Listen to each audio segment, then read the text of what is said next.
अस्सलाम वालेकुम viewers, game beat के साथ हाफिज़ मोहम्मद इमरान आपकी खिदमत में हाजिर है।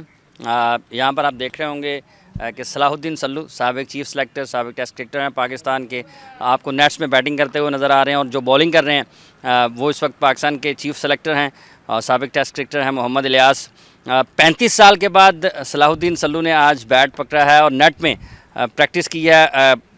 यूँ भी कह सकते हैं कि वनडे सीरीज़ में पाकिस्तान टीम की जो परफॉर्मेंस है उसने कुछ जोश दिलाया है दो चीफ सेलेक्टर्स को, और वो आज आमने सामने। इन दोनों में से कौन सेलेक्ट होता है, एक दूसरे को कौन सेलेक्ट करता है, इसका फ़ैसला तो बहरहाल वक्त ही करेगा।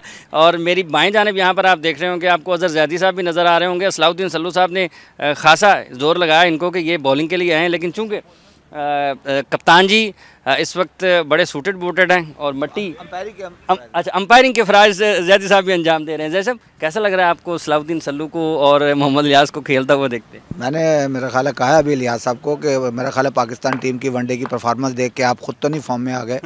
और दूसरा ये था कि वो सल्लू साहब साबिक चीफ सेलेक्टर हैं और ये रनिंग चीफ सेलेक्टर हैं, तो ये भी हो सकता है कि एक दूसरे को अनफिट करने की भी कोशिश करें। अज़हर ज़ैदी साहब की माहिराना राय आपने जानी है सलाहुद्दीन सल्लू और मोहम्मद इलियास की जो आज की नेट में प्रैक्टिस है उस हवाले से। इलियास साहब इस वक्त बैटिंग कर रहे हैं, बड़े जारहाना मिजाज से खेलने के हवाले से शोहरत रखते हैं। टेस्ट ओपनिंग बैट्समैन थे एक वक्त में जब इन्होंने अपना क्रिकेट करियर शुरू किया, तो जारहाना अंदाज से खेलने के हवाले से इनकी शोहरत है। आज नेट्स में भी देखते हैं।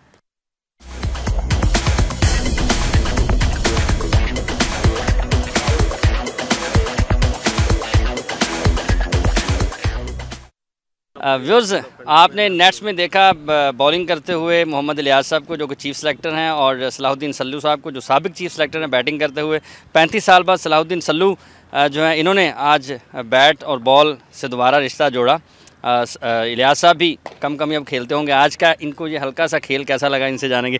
इलियास साहब, माजी की कुछ यादें ताज़ा हुई हैं? ये यहाँ सल्लू मियाँ बैटिंग कर रहे थे तो थोड़ी सी याद आ गई कि भाई ये मेरे साथ ओपन भी करते थे। तो मैंने कहा सल्लू मियाँ बैटिंग कर रहे हैं तो मैं इनसे बड़ा हूँ, मैं भी थोड़ी सी बैटिंग कर लूँ कि शायद बल्ले में गेंद आ जाए, पुरानी याददाश्त कर लें। बल्ले में गेंद आता रहा, कितना एंजॉय किया? आपको कुछ याद आया माजी का जब आप इकट्ठे खेलते भी रहे? और देखिए, जब भी हम लोग इकट्ठे होते हैं फार्मर क्रिकेट जो हम एक दूसरे के साथ खेलते हैं, बहुत सी याददाश्तें याद आती हैं और बहुत सी बातें हम लोग करते हैं एक दूसरे के साथ कि क्या हमने किया जब हम इकट्ठे थे, क्या शुगल था हम लोगों का। तो ये बातें हम सब करते हैं। ये एक ऐसी चीज़ है कि आपका जो पास्ट है और जिन लोगों के साथ you have spend a lot of time, वो आप टाइम भूल नहीं सकते, क्योंकि that was the one of the best time you have around your friends. तो इन चीज़ों को मद्दे रखते हुए इसीलिए हम लोगों की उस वक्त के जो खिलाड़ी थे पार्डन में थे, हमारी तलकात वैसे ही हैं जैसे हम क्रिकेट खेलते थे। ये इम्पोर्टेंट चीज़ है। बैट तो बॉल तो आज भी आपके बैट में लग रहा है। वो फिर मैं ऐसा सोचता हूँ कि मैं I should consider myself to play for the Pakistan, don't you? लेकिन एक शर्त होगी कि रनर भी कोई आएगा, ठीक है, एम्बुलेंस बाहर खड़ी हो, समझे ना, तो फिर I am ready to play. सलवे, आपको कैसा लगा खेलते हुए और माजी की यादें ताज़ा करते हुए? जी हाँ, बहुत मज़ा आया। ख़ासतौर से ये जो इन्होंने एकेडमी बनाई है, यहाँ लड़के भी बड़े टैलेंटेड हैं अज़हर ज़ैदी साहब ने। और जो मैंने इतने दिन के बाद बल्ला पकड़ा तो आपने देखा इतने सालों के बाद, 35 साल के बाद तकरीबन, तो ये पुरानी यादें ताज़ा हो गई। जैसे इलियास भाई ने कहा, तो इन्होंने ओपन किया था 1969 में अगेंस्ट इंग्लैंड ढाका में, तो वो भी यादें ताज़ा हो गई। और साथ में क्रिकेट भी खेलते रहे हम लोग। कायद-ए-आज़म ट्रॉफ़ी उस ज़माने में होती थी, अयूब जोनल ट्रॉफ़ी, तो इनसे बहुत कुछ सीखा है और आज भी इनसे हम बहुत सी सारी चीज़ें सीख रहे हैं। और जिस तरीके से इन्होंने टीम सेलेक्ट की है, मैं ये नहीं कि इनके मुंह पे तारीफ़ कर रहा हूँ, 3-0 जीतना इंग्लैंड से टेस्ट क्रिकेट में एक नई तारीख रकम की है, जिसका क्रेडिट इनको जाता है। ठीक है, अवैस, आपने दो साबिक टेस्ट क्रिकेटरों की, दो बेहतरीन दोस्तों की बातें सुनी हैं। अभी हम जाएंगे ग्राउंड में और बात करेंगे सलाहुद्दीन सल्लू साहब से और अज़हर ज़ैदी साहब से पाकिस्तान टीम की मौजूदा कारकर्दगी के हवाले से, और इसके बाद पाकिस्तान के जो आइंदा चैलेंजेस का जिनका सामना है पाकिस्तान टीम को, उस हवाले से। यहाँ पर लेते हैं ब्रेक के बाद अज़हर ज़ैदी साहब और सल्लू साहब से गुफ्तगू। मेरा ख्याल है कि जितने भी मैंने तज़िये सुने हैं या जितने मैंने कमेंट्स लोगों के सुने हैं, यही देखा गया है और कहा गया है कि जी फर्स्ट टाइम अगर आप, लेकिन ये कोई वो ऑथेंटिक फार्मूला नहीं है कि जी अगर आप टॉस हार गए तो इसका मतलब है वो हार गए, ऐसी बात नहीं है। जिस तरह हमने विकेटें थ्रो की हैं उसमें मेरा ख्याल है कि काफ़ी फ़र्क नज़र आ रहा था। टेस्ट में भी आपने देखा मैचेस नहीं हुए, टेस्ट में जितने आप जीते हैं 20 ओवर की क्रिकेट हुई है, 130 पे टीम आउट हो गई, 200 पे टीम आउट हो गई, 150 पे टीम आउट हो गई, 20 क्रिकेट हुई है। लेकिन ये जो वनडे फॉर्मेट है उनको इंग्लैंड ने अच्छे तरीके से यूटिलाइज़ किया, उन्होंने अपनी प्लानिंग की। हमने उसी चक्कर में रहे कि टेस्ट जीते हुए हैं, यहाँ भी ऐसे ही चल जाएगा काम, तो यहाँ उस अंदाज से काम नहीं चला। लेकिन अदरवाइज़ पाकिस्तान टीम की जो परफॉर्मेंस है, और आप बाकी भी मैचेस आप देख रहे हैं इस वक्त, सारे सिनेरियो में सारे मैचेस हो रहे हैं, वनडे भी हो रहे हैं, टेस्ट मैचेस भी हो रहे हैं, सब टीमों की तकरीबन ऐसी पोजीशन है। लेकिन पाकिस्तान ने अपनी पोजीशन को, अपने प्लेयर्स ने अपनी पोजीशन को बहुत बेहतर बनाया। सल्लू साहब, बात हुई है, जैद साहब का ये मानना है कि T20 क्रिकेट टेस्ट मैचेस में भी हुई है, शराजा बिखरने की आपने बात की है, पाकिस्तान की बैटिंग परफॉर्मेंस जो है, जैद साहब ने कहा कि उन्होंने समझ लिया, गालिबन यूँ महसूस किया कि हम अगर 250-60 करेंगे तो पाकिस्तान के ख़िलाफ़ हम कामयाब हो सकते हैं। इससे इत्तफाक करते हैं क्या? ये जो बात कर रहे हैं जैदी साहब, इनके अपने ख्यालात हैं, लेकिन मैं एक बात बताता चलूँ आपको कि प्रोफेशनल क्रिकेट में एक्सक्यूज़ेस नहीं होती। आप टेस्ट क्रिकेट खेलें, आप ODI खेलें, आप 2020 खेलें, आपको उसमें अपने आप को ढालना पड़ता है। इंग्लैंड ने उसमें ढाल लिया, आप नहीं ढाल पाए, तो हिकमत अमली किसकी ख़राब हुई? पाकिस्तान टीम की है, कोई जवाब दे ना इसके। और रह गया आपकी बैटिंग ब्रिटल है, जो शुरू में भी लिखा गया, बाद में भी लिखा गया। बात यह है कि आपके ज़्यादातर जो मैचेस जिताएँ आपके बॉलर्स ने जिताएँ, आपके बैट्समैन ने कम जिताएँ मैचेस। और रह गया कि कंडीशंस, जैसे इंडिया जाके हार गई ऑस्ट्रेलिया, तो कंडीशन इंडिया के मतलब की नहीं थी, ऑस्ट्रेलियंस के मतलब की थी, लेकिन वो भी एक्सक्यूज़ नहीं है। वो ये कह रहे हैं इंडियंस के हमारे मुल्क में आए हम जीत जाएंगे, तो ये कोई बात नहीं हुई। जबकि यहाँ कंडीशन तमाम चीज़ें पाकिस्तान के हक़ में थी टीम के। एक तो लो बाउंस विकेट था, पाकिस्तान के हक़ में था, वेदर पाकिस्तान के हक़ में था, 90% क्राउड आपके हक़ में था, तो तीनों चीज़ें आपके हक़ में थी। ये तो अदर देन क्रिकेट बात हो गई। लेकिन बात यह है कि जब आप क्रिकेट वनडे खेलते हैं तो देखें, टेस्ट क्रिकेट में 3 प्लान होते हैं। पहला प्लान ख़राब हुआ, दूसरे पे आ गए, तीसरे पे आ गए। ODI में कम टाइम होता है तो आपके पास 2 प्लान होते हैं, एक अगर फेल होता है तो दूसरे में, जबकि 2020 में आपके पास इतना टाइम नहीं होता कि कोई प्लानिंग हो। तो मैं समझता हूं कि इसमें प्लानिंग का फुक़दान है, हिकमत अमली का फुक़दान है। जिस तरीके से लड़के बैटिंग कर रहे हैं, इनको बैटिंग पे ज़्यादा तवज्जो देनी चाहिए, फील्डिंग पे ज़्यादा तवज्जो। जैसे पहले भी मिसाल दी थी कि एक तौफीक उमर है, हमारा ओपनर है, एक तो गैप नहीं आना चाहिए बॉट और बर्ड। एक स्पॉट से स्वान ने उसको 3 दफ़ा एक स्पॉट से आउट किया, एक मरतबा हुआ, 2 दफ़ा हुआ, तो आखिर में उसमें क्या कमी है ऐसी जो कोच दूर नहीं कर पा रहे। तो बात यह है कि जहाँ अच्छा किया है आपकी तारीफ़ की गई, लेकिन जहाँ आप ने अच्छा नहीं किया तो तामीरी तनकीद हो रही है, तनकीद बराए तनकीद नहीं हो रही। बात यह है कि आपके ने अगर अच्छा नहीं किया तो आप किस तरह बेहतरी ला सकते हो, वही बात कर रहे हैं ना हम लोग इस वक्त, कि आप फील्डिंग बेहतर करें, आप अपने स्टे करें विकेट पे। 50 ओवर बहुत होते हैं, कोई स्टे तो करे, आप बास वक्त पूरे ओवर भी नहीं खेल पा रहे, तो दिस इज़ रॉन्ग ना।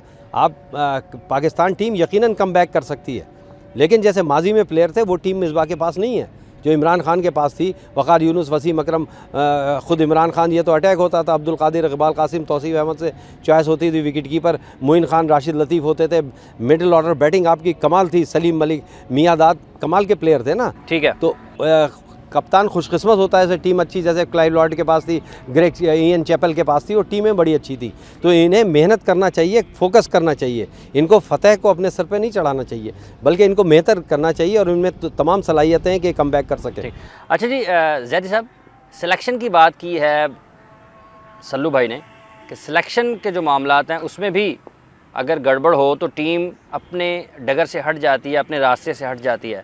आपको महसूस होता है कि जो वनडे सीरीज़ के लिए टीम सेलेक्ट की गई थी इसमें खिलाड़ियों को या फिर उनकी हौसला अफजाई के लिए या फिर किसी को एडजस्ट करने के लिए या फिर किसी का भरम रखने के लिए खिलाड़ियों को टीम में डाला गया? देखिए जी साहब, ये तो क्रिकेट वाइज कभी भी नहीं होना चाहिए कि आप नेशनल लेवल पे आप भरम रखें या किसी को आप हेल्प करें या किसी की आप इस मामले में मदद करें कि वो मैच खेल जाए।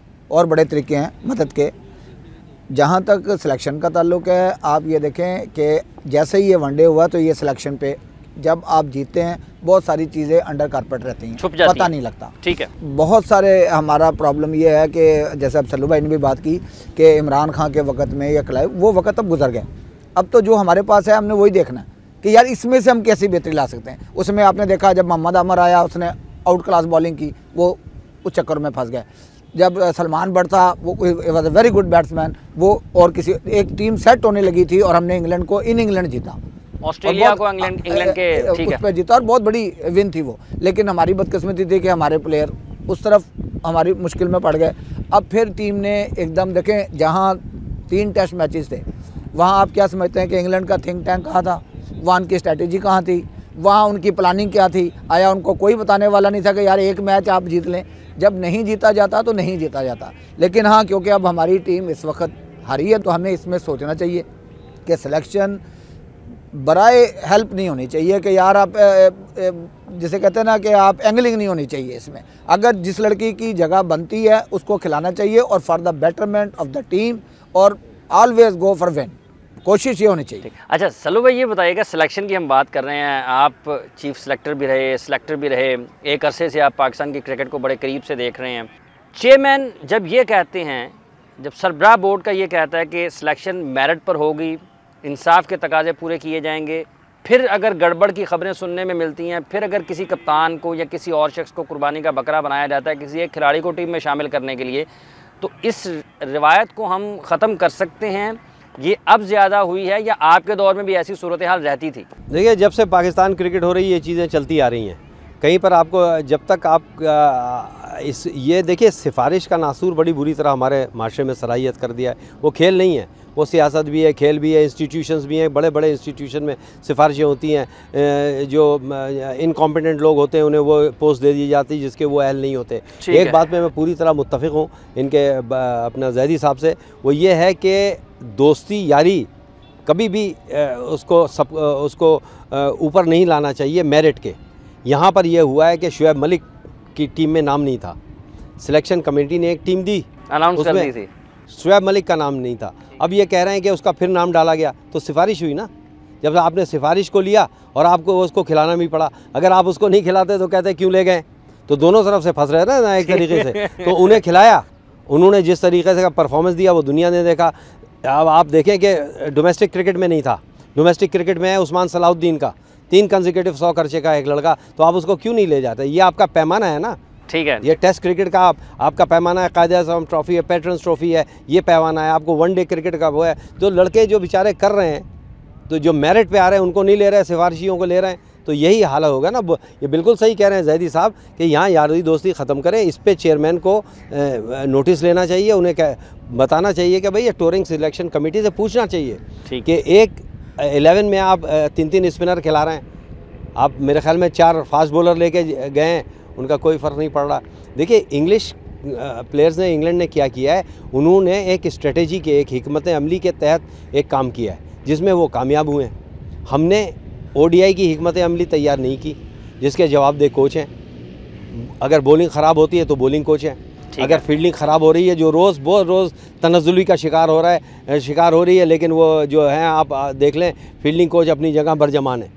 तो ये इन सब चीज़ों का तदारक करना चाहिए। जैसे जैसे आपने कहा, हर फॉर्म ऑफ क्रिकेट के टीम ज़रूर 1-2 तब्दील होते हैं, ज़्यादातर लड़के वही होते हैं। 2020 में ज़ाहिर है यंग लड़के लेंगे आप, ठीक है। हमने एक ये भी बात की अभी कि एजेड जो लड़के हो रहे हैं 2015, बड़ी अच्छी आपने बात की 2015 में सर, कता कलामी की मार चाहता हूँ, 2015 पे बात करते हैं, लेकिन एक ब्रेक ले लेते हैं। व्यूअर्स, यहाँ पर वक्त हुआ ब्रेक का, ब्रेक के बाद आएंगे और फिर 2015 का आलमी कप जिस पर बहुत ज़्यादा बात की जाएगी शुरू हो गई है, क्योंकि पाकिस्तान के जो खिलाड़ी हैं सीनियर्स, उनकी उम्रें बढ़ती जा रही हैं हर गुजरते दिन के साथ। 2015 पाकिस्तान क्रिकेट बोर्ड की हिकमत अमली क्या होनी चाहिए, सिलेक्शन कमेटी क्या देख रही है, जब हमारे माहिरीन के मुताबिक खिलाड़ियों की सिलेक्शन मेरिट पर नहीं हो रही। इस ब्रेक के बाद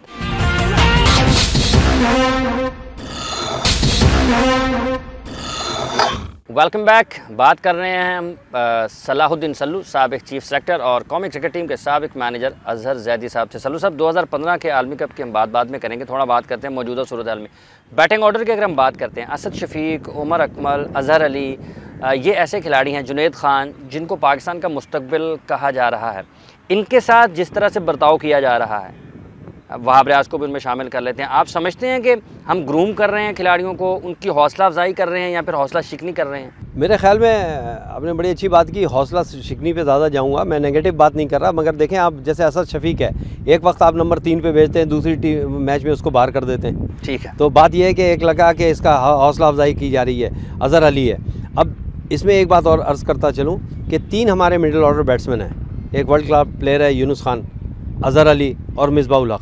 अब अज़हर अली, मिसबाह उल हक और इवन यूनुस खान ये स्लो स्टार्टर हैं, ये टाइम लेते हैं अपने स्ट्रोक खेलने में।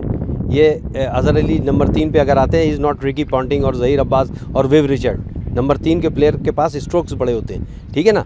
तो ये जब स्टे करते हैं विकेट पे तो ये टाइम लेते हैं अपना खुलने में, जिसे कहते हैं ना स्ट्रोक खेलने में। उससे ड्रेसिंग रूम पे आ जाता है प्रेशर, एक जाता है, दूसरा आता है, दूसरा जाता है, तीसरा आता है, और तीनों स्लो स्टार्टर हैं। प्लेयर अच्छे, प्लेयर पे बात नहीं हो रही, बात ये हो रही है कि ओडीआई अगर खेल रहे हो, उनका खेलने का अंदाज ऐसा है जिसकी वजह से ड्रेसिंग रूम पे प्रेशर आ जाता है। तो जब आखिरी के 10-15 ओवर रह जाते हैं तो उस वक्त इतना ज़्यादा प्रेशर होता है और रन रेट इतने तेज़ी से करना होता है, उस वक्त आप लूज़ कर जाते हैं और आपकी टेल लंबी है, जिसमें उमर गुल भी हैं, जिसमें ये अब्दुर्रहमान भी है। जब अब्दुर्रहमान पे अब आप देख लें सेकंड मैच में आप जीत सकते थे, 20 रन इतना बड़ा टोटल नहीं था। वहाँ आप कप्तान की गलती थी कि उसने अब्दुर्रहमान को ऊपर भेज दिया नंबर 6 के। उमर गुल मेरी नज़र में उनसे ज़्यादा अच्छे प्लेयर हैं। 12 बॉलों में 1 रन किया, उससे मिसबा पे भी प्रेशर आ गया, वो भी गलत शॉट मार के आउट हो गया। तो ये चीज़ है हिकमत अमली का, ये एक वो होता है फुकदान है। और दूसरी ये एक हिस्सा होता है कि अगर ये हुआ तो ये करेंगे, ये हुआ तो ये करेंगे, वो नज़र नहीं आ रहा। और टीम में देखिए कहाँ से कहाँ टीम पहुँच गई, मतलब 3-0 जीत के हकीकत में बहुत बड़ी फतेह है, लेकिन उम्मीद तो सबको होती है कि करेंगे। और प्रोफेशनल क्रिकेट में अच्छा, वहाब, असद, उमर, जुनेद, ये खिलाड़ी ऐसे हैं, अज़हर जिनका हम बात कर रहे हैं, इनके साथ किस तरह से ट्रीट किया जाना चाहिए कि हम बड़ा अच्छा बैकअप तैयार कर लें? यूनुस जाते हैं, मिसबा जाते हैं, दूसरे जो फास्ट बॉलर्स हैं, एजाज चीमा है, ठीक है, तो इनको अगर हटाते हैं तो आपको देखिए एक तो जुनेद खान है, ब्राइट फ्यूचर है मुझे लगता है। असद शफीक है, अच्छा प्लेयर है, लेकिन उसको चांस दें आप। अज़हर अली को खिलाना चाहिए, हाँ लंबा खिलाना चाहिए। बाज़ वक़्त रन नहीं होते, या कप्तानी ऐसे होती है कि कई कप्तान से भी रन नहीं होते, लेकिन यहाँ पर उनके कप्तान को देखे, हम बात नहीं कर रहे हैं उसकी, कुक की, he is leading from the front. बिल्कुल, आपने देखिए उसने तो करी बना दी कुक ने। लेकिन मैं ये बताऊँ आपको कि इसी तरीके से आपको माजी में डेविड गावर थे इंग्लैंड के कप्तान, 7 कंसेक्यूटिव मैच आ रहे, उनको चेंज नहीं किया।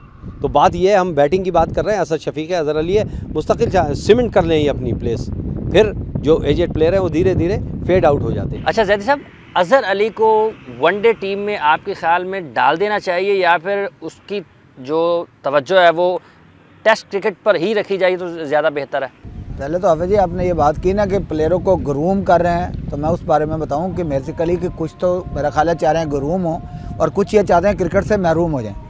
हाँ, तो वो उसकी वजह ये है कि जब आप किसी प्लेयर पे कॉन्फिडेंस करते हैं, बिल्कुल सल्लू भाई सही कह रहे हैं कि असद शफीक ने मेरे साथ भी दौरा किया है, अज़हर अली ने भी मेरे साथ दौरा, is a very good player.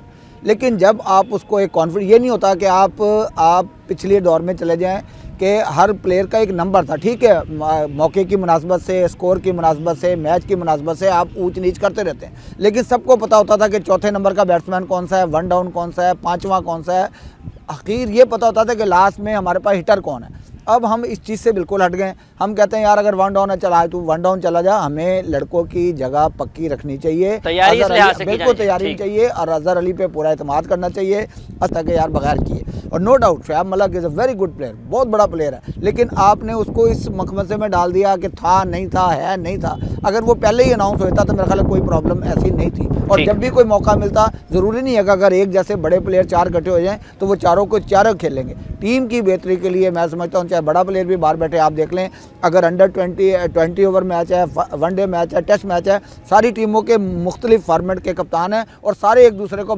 Support करते हैं, सपोर्ट भी करते हैं और उनके वो टीम के लिए फाइट भी करते हैं। हार जीत अलग चीज़ है। ठीक, अच्छा सल्लू भाई ये बताइएगा कि हम एक पार्ट टाइम विकेट कीपर के ऊपर इतना इन्हिसार क्यों कर रहे हैं? गुज़िश्ता कुछ अरसे में ये देखने में आ रहा है कि हम टेस्ट मैचेस में तो स्पेशलिस्ट के साथ जाते हैं, ठीक है, लेकिन जब हम T20 में जाते हैं, जब ODIs में जाते हैं, तो हम विकेट कीपर जो कि बड़ी अहम जॉब है उसको नज़रअंदाज कर देते हैं, यहाँ पर दूसरे लफ्ज़ों में वो जिसको डंग टपाओ पॉलिसी कहा जाता है उसके ऊपर काम करते हुए नज़र आ रहे हैं। नहीं, मेरे ख्याल में स्पेशलाइज जॉब है ये, जैसे आपने कहा, जैसे ओपनर एक स्पेशलाइज जॉब है, इसी तरह विकेट कीपिंग स्पेशलाइज जॉब है। मेरे ख्याल में अदनान अकमल को खिलाना चाहिए, उमर अकमल को एज अ बैट्समैन ज़रूर खिलाएं, और 2020 ODI का प्लेयर भी बहुत अच्छा है, उसमें बड़े स्ट्रोक्स हैं, लेकिन बाज़ वक़्त वो उसका शॉट सिलेक्शन अच्छा नहीं रहता। जैसे शाहिद आफरीदी हैं, ये बड़े काम के प्लेयर हैं ओडीआई में 2020 में, लेकिन जो आपकी बात है मैं उससे मुत्तफ़िक होऊंगा कि स्पेशलाइज्ड विकेट कीपर होना चाहिए।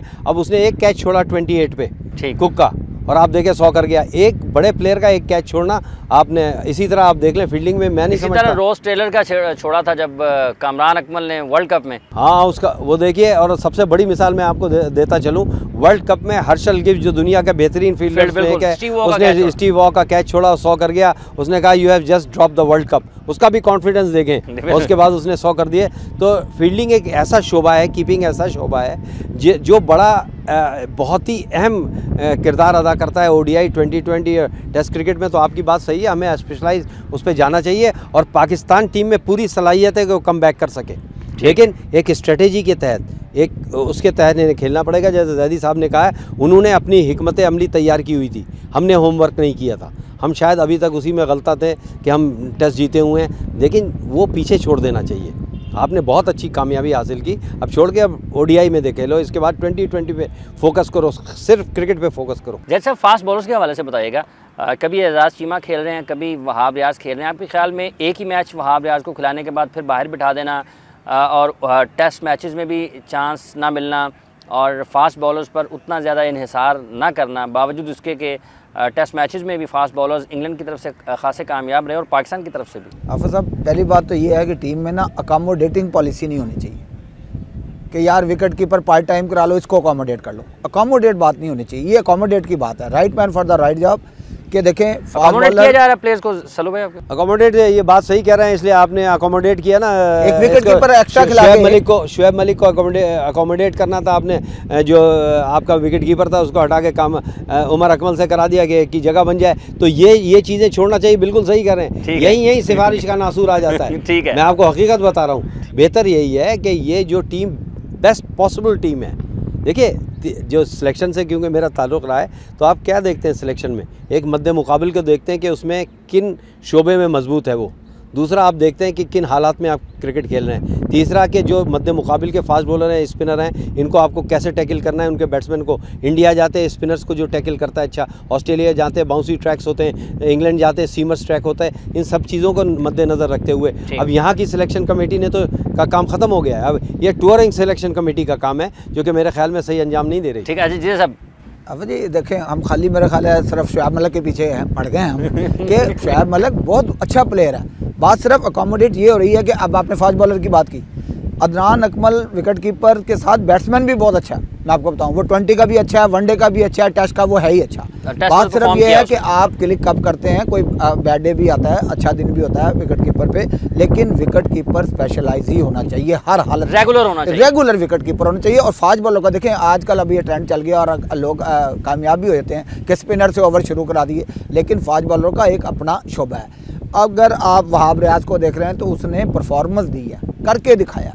अब अगर आप इस सारी चीज़ों को देखें तो मैं ये समझ रहा हूँ कि पाकिस्तान टीम के कप्तान को या मैनेजमेंट को ये चाहिए कि यार हमारा विनिंग कम्बिनेशन कता ताल्लुक किससे, कि शुएब मलिक है, अज़हर अली है, असद शफीक है। अगर एक मैच में अज़हर अली परफॉर्म कर रहा है तो आप उसको कॉन्फिडेंस दो कि भाई आप ये खेलेंगे, आप तीनों मैच। आप उसके ऊपर तलवार ना लटकाएंगे जनाब, हो सकता है कल फिर 40 वाला लड़का खेल जाए, 35 वाला लड़का खेल जाए। अगर आपको पता है अज़हर अली को वनडे में नहीं रखा जा रहा था और वो वनडे से ही प्लेयर बना था, टेस्ट क्रिकेट से प्लेयर नहीं बना था। उसने मेरे साथ नेपाल का भी दौरा किया, बांग्लादेश भी गया, असद शफीक भी मेरे साथ गया। बस ये टैलेंटेड प्लेयर हैं और ये अब ग्रूम वाले बात सिर्फ रह गई है कि इनको आप जितना ज़्यादा से ज़्यादा तजर्बा देंगे तब ये पहुँचेंगे यूनुस खान की जगह पे, तब ये पहुँचेंगे मिसबाह की जगह, मतलब एक सीनियर प्लेयर की जगह तब लेंगे जब आप इनको कॉन्फिडेंस देंगे। और एंगलिंग नहीं होनी चाहिए कि यार कोई नहीं, वो चलानू भी पालें, वो चलानू भी खिला दो, ये नहीं होना चाहिए। पाकिस्तान टीम का एक वकार है और एक नाम बना है, उसको बरकरार रखने के लिए आपको ये चीज़ें छोड़नी पड़ेंगी।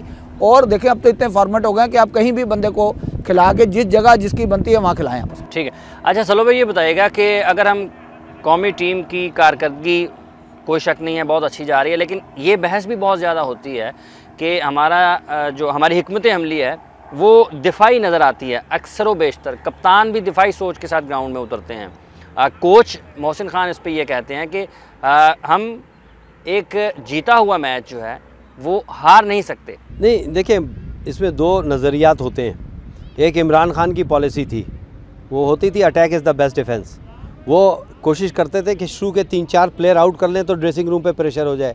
दूसरे कप्तान ऐसे भी थे जो ड्रॉ को समझते थे कि हम जीत गए, ये उन कप्तानों में से है। देखिए बात यह है कि जब तक आप हारने से डरते रहेंगे आप नहीं जीत सकते।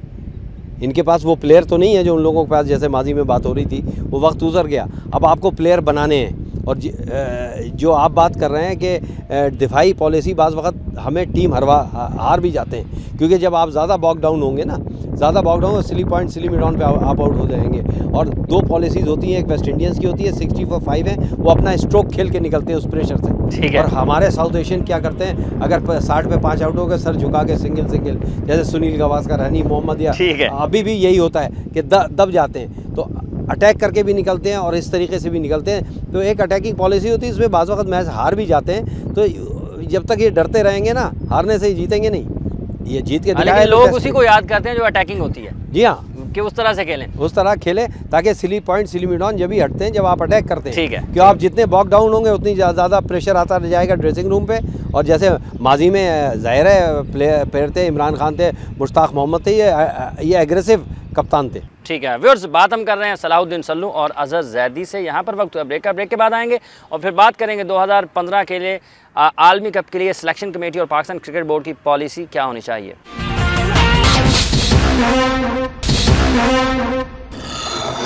Welcome back. सल्लू भाई, 2015 का आलमी कप गो के बहुत दूर है, लेकिन खिलाड़ियों की उम्रें बढ़ती जा रही हैं। सिलेक्शन कमेटी की पॉलिसी आपको वाज़े नज़र आती है कि अगर चेयरमैन साहब बात करते हैं कि हमने वर्ल्ड कप जीतना है, तो वर्ल्ड कप जीतने के लिए जो मनसूबाबंदी है उस पर काम शुरू है? मेरे ख्याल में इनको शुरू कर देना चाहिए अगर शुरू नहीं हुआ है। जैसे जैदी साहब ने कहा 4 प्लेयर जैसे आपने बताया ना, बहुत अच्छे प्लेयर्स हैं। एक वहाब रियाज, मैं इनको इन तीनों में अच्छा समझता हूँ उमर गुल के अलावा। वजह यह है कि वहाब रियाज की बॉलिंग अच्छी है, रिवर्स स्विंग करता है जो कि अबू धाबी दुबई में ज़रूरी है, क्योंकि ना वेदर वहाँ स्विंग के काबिल है, ना ऑफ द विकेट कोई गेंद पेस भी है, फिर पेस भी है। दूसरा वो इन तीनों में बैट्समैन अच्छा है। चौथी बात, बैटिंग इनसे ज़्यादा अच्छी करता है। वो 30-40 बाकी 40-50 रन करके वो बोनस होते हैं जो कि काम आते हैं। ठीक है। अब उसके साथ है जुनैद खान, मुझे बड़ा अच्छा ब्राइट फ्यूचर नज़र आ रहा है। इसी तरह अजहर अली और असद शफीक हैं। ये 4 प्लेयर ऐसे हैं जो इनके नेमुल बदल हो सकते हैं, जो अभी हमारे एजेड प्लेयर्स हैं। रह गया एजाज़ चीमा का, तो मैं तनकीद नहीं कर रहा, मगर वो उनकी एज नहीं है, वो एज ऑफ द क्रीज़ गेंद करते हैं। लेफ़्ट हैंडर को तो प्रॉब्लम में डाल सकते हैं, लेकिन राइट हैंडर के लिए कोई भी इफेक्टिव नहीं होते। तो मेरे ख्याल में उनको रेस्ट दे के, अभी मेरे ख्याल में एज है उनकी कोई 36-37 साल तो होगी एज, मुझे हकीकत में नहीं पता। 32-33 के पास, 32-33 भी अगर है तो वर्ल्ड कप है 15 में, तो आप देख लें। फास्ट बॉलर नहीं चल सकता। फास्ट बॉलर के लिए बैट्समैन ज़रूर चल सकता है, स्पिनर ज़रूर चल सकता है, लेकिन उसके साथ ही साथ आपको देखना पड़ेगा कि फास्ट बॉलर्स आपको और लेके आने पड़ेंगे, क्योंकि टेस्ट ज़ाहिर है जो वर्ल्ड कप है उसमें आपको देखिए, एक होती है या तो विकेट हेल्प कर रही हो, जैसे दुबई में है, अबू धाबी में भी हो सकता है ना खेल सके 2015 के आलमी तक। नहीं, मेरे ख्याल में ये खेल जाएंगे, इसलिए ये एक वाहिद बॉलर है जो अटैकिंग बॉलर है। ठीक है। टीम में देखिए, हाँ, स्पिनर्स को तो सब खेल लेते हैं, अब्दुल रहमान को खेल लेंगे, ऑफ स्पिनर को इंग्लैंड में, स्कॉटलैंड में, न्यूजीलैंड में ये राइट आर्म लेग स्पिनर कम मिलेंगे आपको, या ये दूसरे वाला तो है ही नहीं इनके पास। तो ये बड़ा इफेक्टिव बॉलर है, तो इसको अब वो मैचेस खिलाएं जिसमें इसकी ज़रूरत है, ज़्यादा इस पर ज़्यादा प्रेशर ना डालें, और जो छोटी मोटी सीरीज़ हो उसमें रेस्ट भी दे दें इसको। ठीक। अच्छा, जैसे 2015 के आलमी कप की हम बात करते हैं, क्योंकि अभी खासा वक्त बाकी है, लेकिन सिलेक्शन की पॉलिसी जो है वो पाकिस्तान क्रिकेट बोर्ड या पाकिस्तान क्रिकेट बोर्ड की जो सिलेक्शन कमेटी है उस हवाले से आपको नज़र आता है कि ये मनसूबाबंदी कर रहे हैं उस बड़े टूर्नामेंट के हवाले से? हाफिज़ साहब, बदकिस्मती ये है कि जब भी वर्ल्ड कप हम हारते हैं ना, तो अगले बयानात हमारे ये होते हैं कि जब अगले वर्ल्ड कप की तैयारी कर रहे हैं, लेकिन तैयारी होती ही नहीं। मतलब 1 महीने पहले तक भी नहीं पता होता कि यार टीम कौन सी है। मैं ये समझता हूँ कि देखें, पाकिस्तान में 10-15 लड़के तो ऑलरेडी टीम के साथ हैं, 15-20 आप और निकाल लें, 30-35 का एक ग्रुप बना लें। ठीक है, उसको आप ये ना रखें कि जनाब ये जैसे आपकी अब पटेंगुलर हो रही है या फर्स्ट क्लास हुई है, इसमें अब कई जैसे सलाहुद्दीन का नाम लिया, मैं मोहम्मद सादिक लड़का है, उसने 800 रन किए हैं। कराची में भी कई लड़के ऐसे हैं जिन्होंने टीम के परफॉर्म कर रहे हैं, उनमें से भी 2-2 प्लेयर ऐसे लें जिनको ये पता हो कि पाकिस्तान की फर्स्ट क्लास क्रिकेट की कोई अहमियत है। ठीक, उनको रखें और उनको एक देखें, हम बदकिस्मती क्या हुई, मैं अंडर 19 के साथ भी गया हूँ मैनेजर, मैं A टीम के साथ भी गया हूँ, मैं अकेडमी के साथ गया हूँ, खुशकिस्मती थी सर, बहुत सारी टीम। खुशकिस्मती, आप जैसा मैनेजर खुशकिस्मती है, माफ़ कीजिएगा आपको इंटरप्ट किया मैं बता रहा हूँ जी कि उसमें बदकिस्मती क्यों जाहिर साहब? ये तो यही बताया। नहीं आप कह रहे हैं ना, मैं खुद ही बता दूं ना, मुझे बड़ी खुशकिस्मती है, आप हमारे साथ भी सहारा कप में थे, हमारी खुशकिस्मती थी, हम जीते। उसमें पता क्या हुआ कि वो जो टीमें थी, अगर आप अंडर 19 में अच्छे थे तो आप सिलेक्ट हुए, अगर आप ए टीम में अच्छे थे तो सिलेक्ट हुए। वो सारे लड़के कहाँ गए? चंद लड़के आए, बाकी सारे फारिग हो गए। तो उसमें हमें बेसिकली अगर देखें ना, जो अकेडमीज़ है, अगर जो हम बीज डालेंगे वही काटेंगे ना। अगर हम पहले ही उसमें सिफारिशी लाएंगे तो लड़का कहाँ से अच्छा निकलेगा? तो हमें इस वक्त एक 30, 35, 40 लड़कों का भी एक ग्रुप बना लें, उसी में से आप ए टीम भेजें, उसी में से एकेडमी की टीम भेजें, उसी में से पाकिस्तान टीम, लेकिन सब लाइनअप हो आपके पास तैयार, तब आप कहें कि आप वर्ल्ड कप की तैयारी के लिए जा रहे हैं। हर आदमी ये कहता है वर्ल्ड कप की टीम, आपको पता है पिछले दौर में क्या हुआ कि सारे मुल्कों की टीमें आ गई थी, हमारी अपनी 16 की टीम नहीं गई, 20 की टीम नहीं गई, हमें अपने कप्तान का नहीं पता था, बाकी तो तैयारी तो हमारी है। तो अब आने वाले वक्तों में इस चीज़ पे देखें ना, इस वक्त अच्छा दौर है, पाकिस्तान टीम की कारकर्दगी जीत रही है, टेस्ट में जीती है। तो चेयरमैन साहब को चाहिए कि इस शोबे से हटके इस जो मैनेजमेंट का शोबा है, जो एक तरीकाकार आपने अपनाना है, उसके ऊपर तवज्जो दें और बेहतरी के लिए काम करें। कोई बंदा इस वक्त पाकिस्तान क्रिकेट बोर्ड से ना वो हटना चाहता, ना वो अपना ओहदा छोड़ना चाहता है। वो कहता है जी अगर छोड़ना भी है तो मेरी टेबल चेंज करा दें, मुझे हटाएं ना कहीं, बिल्कुल भी। ठीक है। और उसमें हर आदमी अभी कामयाब है अभी तक। तो आप ज़रूर सबको दें, जॉब भी दें, पैसे भी दें, लेकिन उनसे उसके मुताबिक काम भी लें। ये कोई बात नहीं है कि जी कोई नहीं चलन दो, ये चलन दो वाला काम नहीं चलना चाहिए। असल में जैदी साहब का इतने कॉम्पिटेंट आदमी, मुंह पे तारीफ नहीं कर रहा, लेकिन ये वो नहीं है जैसे खुशामदी टोला होता है ना, तो कहते हैं ना मनसब तो हमें भी मिल सकते थे लेकिन शर्त हुजूरी थी, ये शर्त हमें मंजूर नहीं थी, बस इतनी सी मजबूरी थी। अच्छा सलो भाई, ये बताया कि हम सिलेक्शन की पॉलिसी के हवाले से बात कर रहे हैं। जैद साहब ने एक बड़ी अहम बात किया कि एक प्लेयर्स का पूल तैयार हो, उसमें आपके पास ए टीम भी निकले, उसमें से आपकी अंडर 19 टीम भी निकले। तो ऐसा पूल पाकिस्तान क्रिकेट बोर्ड अगर तैयार करना चाहे तो आपके ख्याल में कर सकता है? प्लेयर्स इतने हैं, बिल्कुल कर सकता है, क्योंकि अंडर 19 से देखिए ना करने की वजह क्या होती है? मेरे ये समझ में नहीं आता, क्योंकि हर की पोजीशन इतना सीमेंटेड कर देते हैं कि वो समझता है मैं ही खेलूँगा। ठीक है, वो कंपटीशन नहीं आता। जब कंपटीशन आएगा, जब दूसरे परफॉर्म करेगा ना, कि कहीं ऐसा ना हो ये लड़का मेरे लिए आ जाए। आप मेरी बात समझ रहे हैं? जो जैदी साहब ने कहा, एक दौर वो भी था, अंडर 19 से डायरेक्ट टेस्ट खेल जाता था। मोइन खान, रमीज़ राजा, जाहिद फजल, ये अंडर 19 ने ग्रेजुएशन करने की ज़रूरत नहीं पड़ी कि कायद-ए-आज़म या पैटर्न ट्रॉफी खेलें। ठीक है, डायरेक्ट अंडर 19 में आपको टैलेंट पता चल जाता है। तो जब आप उन लड़कों को लेके आएंगे अंडर 19 ने, जैदी साहब ने कहा, तो प्रेशर आएगा ना जो नेशनल टीम से खेल रहे हैं। जब उन पर प्रेशर नहीं आएगा, जाहिर है वो कहेंगे हमें तो खेलना ही है।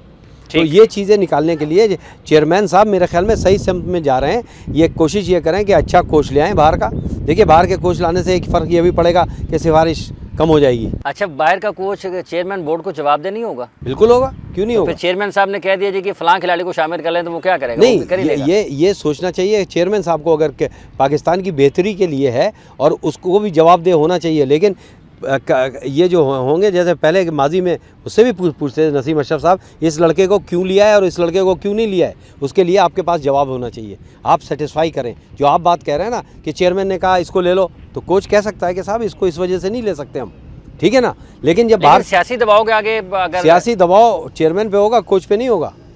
अगर जैसा वॉटमोर को कह रहे हैं या फाउंटेन को ला रहे हैं, उन पर क्या दबाव होगा? दबाव देखिए, दबाव आपको लेना पड़ता है। जो चेयरमैन होते हैं वो समझा सकते हैं, चाहे पेट्रन की तरफ से आए दबाव या किसी भी तरफ से आए, उनको समझा सकते हैं ये पाकिस्तान के लिए बेहतर नहीं होगा। और ज़ाहिर है सब पाकिस्तानी हैं, वो यही चाहेंगे कि पाकिस्तान टीम तरक्की करे।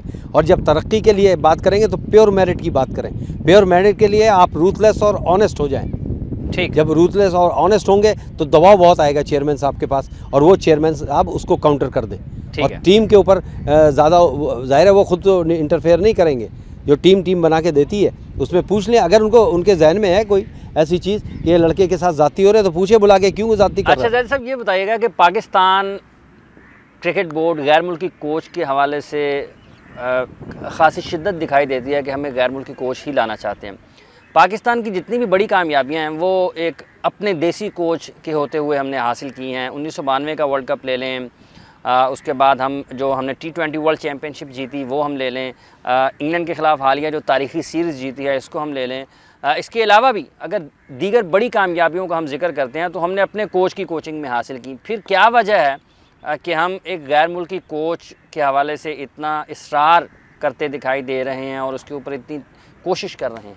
अब साहब हमें इस तरह नहीं सोचना चाहिए। मैं पहले भी कह चुका हूँ बहुत सारे प्रोग्रामों में कि पाकिस्तान क्रिकेट बोर्ड की एक असेंबली होनी चाहिए। असेंबली से मतलब ये नहीं है कोई नेशनल असेंबली हो जाए, सारे पाकिस्तान में बहुत जनरल होती है, जनरल कौंसल, और उसमें ऐसे फैसले रखने चाहिए। तमाम शहरों के सदूर सेक्रेटरी साल में अगर 2 दफ़ा भी बुला लें और बड़े फैसले उसमें करें। और जहाँ तक आप गैर मुल्की कोच की बात कर रहा हूँ, मैं कह रहा हूँ कोच कोई भी हो, जब आप एंगलिंग से काम करेंगे ना तो वो कामयाब आदमी नहीं होगा कभी भी। और वट मोर के लिए तो मैं एक ही जुमला मैंने सल्लू भाई को भी बताया था कि उसको आप एक ही लाइन दे दें कि डू मोर पाकिस्तान क्रिकेट के लिए। और बाकी देखें ये चीज़ें फिर वही है। और कोई भी चेयरमैन गोरे की चाहे कुछ भी एक कमी हो या अच्छाई हो या बुराई हो, वो कम से कम यहाँ आके इस तरह की एंगलिंग बहुत कम, हाँ जब वो बहुत सीनियर यहाँ हो जाएं तो वो शायद उसको सिखा दें कि यार ये भी करना है, लेकिन आते ही रंग में डल जाए। लेकिन अदरवाइज ऐसा नहीं होता। और नो डाउट कि अगर मौसर खान ने ये कामयाबी जिताई है तो ये सेहरा उन्हीं के से लिखा जाएगा। जब भी ये क्रिकेट की तारीख लिखी जाएगी ये टेस्ट मैचों में उन्हीं का नाम आएगा। तो ये नहीं है कि जो अगर हो गया जैसे सल्लू भाई ने कहा सीमेंटेड ही हो जाए बिल्कुल, तो आप ये ना समझें कि यार अगर आपका एक जॉब था, आपने अच्छा डिलीवर किया, आपका नाम भी बना, सारी दुनिया ने आपको कहा कि आपने बड़ा अच्छा किया, तो उसका मतलब ये नहीं है कि अब मुझे ही रहना चाहिए या उसको नहीं आना चाहिए, या अब ये प्लेयर अगर कर गया इसको बाहर ही नहीं होना चाहिए। तो ये रोटेशन है, ठीक है, आप करें, आपने अच्छा दिया, आपका नाम बना। और नो डाउट मोहसिन खान को सारा अच्छा करें, अगर यहाँ के नाम मिलेंगे उनको भी मिलेगा। अच्छा सल्लू भाई, गैर मुल्की कोच क्यों होना चाहिए? अगर हम गैर मुल्की कोच की बात करते हैं, नेशनल क्रिकेट एकेडमी के क़याम को एक अरसा हो गया है। अगर हम क्वालिफाइड कोचेज़ की बात करते हैं तो यहाँ पर कोचिंग कोर्सेज भी करवाए जाते हैं। एक लंबा अरसा गुजरने के बावजूद हम आज भी लोगों को गैरों की तरफ देख रहे हैं। एजाज़ अहमद क्वालिफाइड भी हैं, अच्छे फील्डर भी रहे हैं, टीम के साथ भी हैं। आकिब जावेद अंडर 19 की सतह पर, फिर कौमी टीम के साथ उनकी परफॉर्मेंस अच्छी रही है बहैसियत कोच।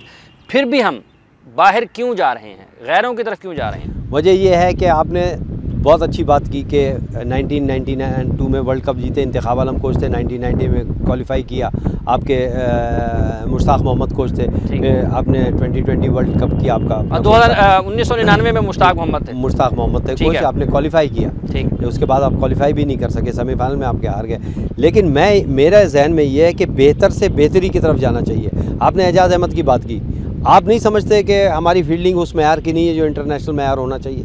मैं नहीं समझता कि उस मैयार की। लेकिन उसकी वजह तो ये भी बयान की जाती है कि हमारा डोमेस्टिक लेवल का जो क्रिकेट वो है, जिसमें हम क्लब क्रिकेट या जिसमें खिलाड़ी शुरू से खेलना शुरू करते हैं, वहाँ पर ग्राउंड्स इतने गैर मयारी हैं कि डाइव तो लगाने का सोचा ही नहीं जा सकता। नहीं, वो आपकी जगह है। तो माजी में जो जीते, वर्ल्ड कप जीते, सेमीफाइनल में पहुंचे, 2020 में जीते, 1999 में वर्ल्ड कप, उस वक्त भी छोड़ते रहे, उसमें से तो बहुत सारे हो गए। लेकिन इसमें वजह सबसे फील्डिंग की जो मैं समझता हूँ, क्योंकि मैंने गलियों में क्रिकेट खेली है। बात यह है हाफिज़ साहब कि हम सड़क पे क्रिकेट खेलेंगे, बैटिंग करेंगे या बॉलिंग करेंगे, हमारे जहन में फील्डिंग का कॉन्सेप्ट नहीं होता। ठीक है, नेट में आएगा, बैटिंग करेगा या बॉलिंग करेगा। आपने कितनों को देखा है कि यार मुझे फील्डिंग भी करा दो।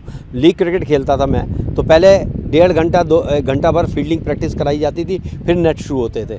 तो गोरा आपको बहुत कम ख़राब फील्डर मिलेगा, ठीक है, मिलेगा ज़रूर, लेकिन ख़राब फील्डर। तो उसमें यह है कि जब तनज़्ज़ुली के शिकार हो रही है तो इसके जवाब दे तो एजाज़ अहमद है।